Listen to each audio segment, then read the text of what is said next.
राधे राधे दोस्तों, प्रेम की पराकाष्ठा का नाम है राधा और भक्ति का सार है राधा।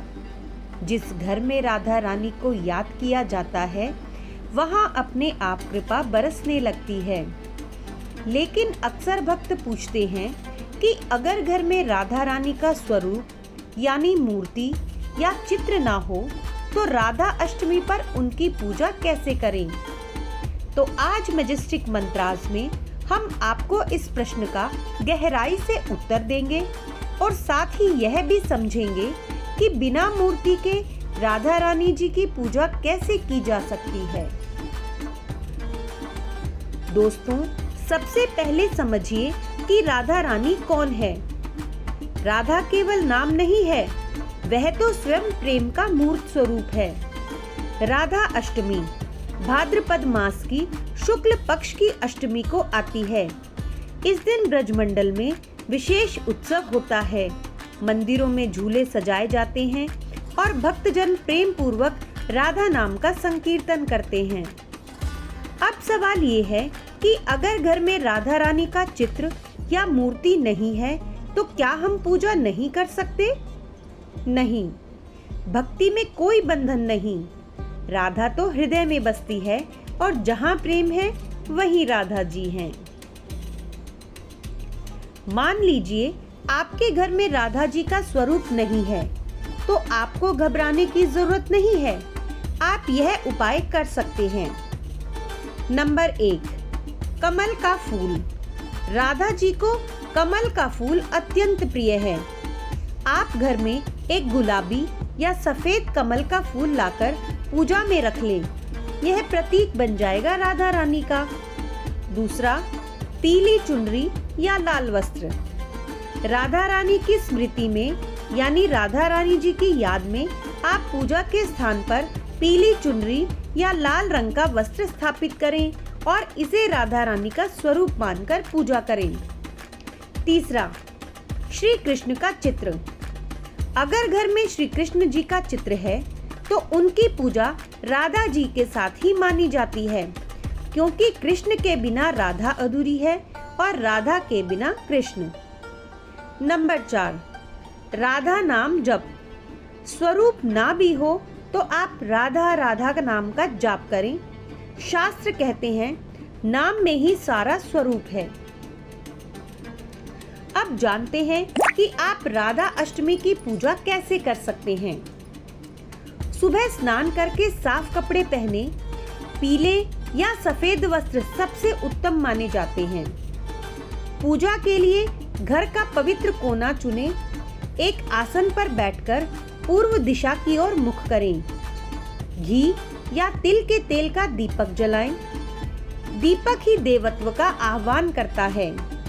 अगर मूर्ति या चित्र नहीं है तो कमल का फूल, चुनरी या श्री कृष्ण जी का चित्र सामने रखें और मन ही मन में राधा जी का ध्यान करें। 5वां, राधा रानी जी के चरणों में हाथ जोड़कर संकल्प लें कि हे राधा रानी, मैं आज आपकी अष्टमी के पावन अवसर पर आपको याद कर रहा हूँ या याद कर रही हूँ। कृपया कर मुझे भक्ति का वरदान दें। और अंत में राधा मंत्र जैसे ओम राधाय नमः या केवल राधे राधे का संकीर्तन करें। कमल, गुलाब या चमेली के फूल राधा जी को अर्पित करें। राधा जी को दूध से बनी मिठाई, खीर या माखन मिश्री का भोग लगाएं।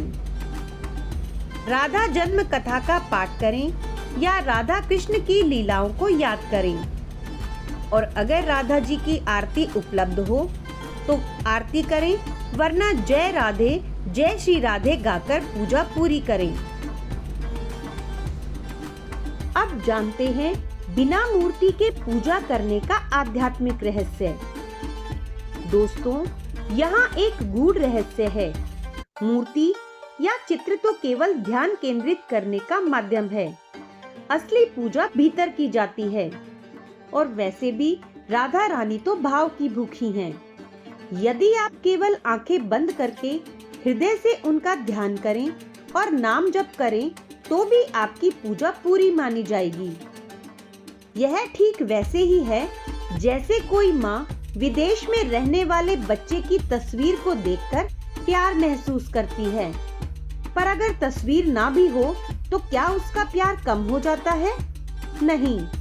ठीक उसी तरह भक्ति का आधार मूर्ति नहीं बल्कि भाव है। आइए अब जानते हैं राधा अष्टमी पर करने योग्य कुछ विशेष उपाय।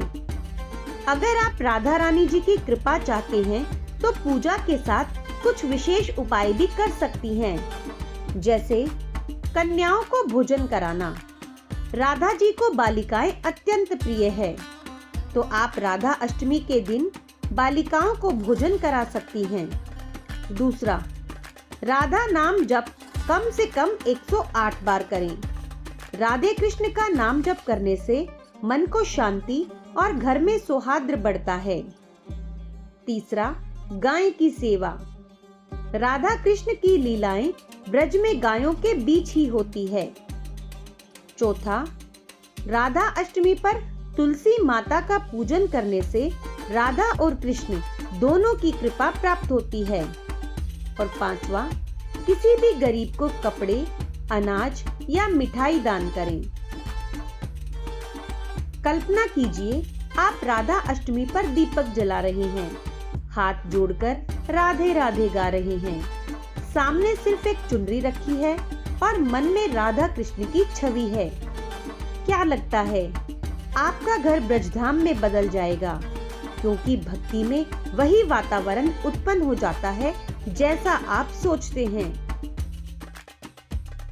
वैसे तो राधा अष्टमी की पूजा करने से भक्तों को अनेक लाभ मिलते हैं। कुछ इस प्रकार हैं, जैसे दाम्पत्य जीवन में प्रेम और सामंजस्य बढ़ता है। दूसरा, मन से ईर्ष्या, क्रोध और लोभ जैसी नकारात्मकताएं दूर होती हैं। तीसरा, घर में सुख शांति और समृद्धि आती है। चौथा, संतान सुख और वैवाहिक जीवन की बाधाएं दूर होती है।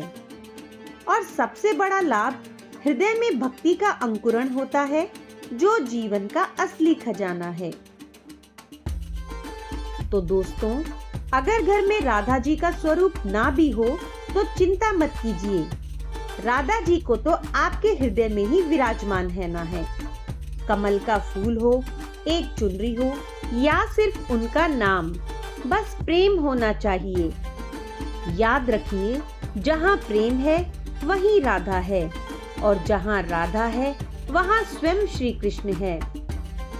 तो इस राधा अष्टमी पर आप सभी अपने घरों में भक्ति का दीप जलाएं, राधे राधे का संकीर्तन करें और राधा रानी से यही प्रार्थना करें कि वे आपके जीवन में प्रेम, शांति और भक्ति का अमृत बरसाएं। राधे राधे। जय श्री राधे कृष्ण।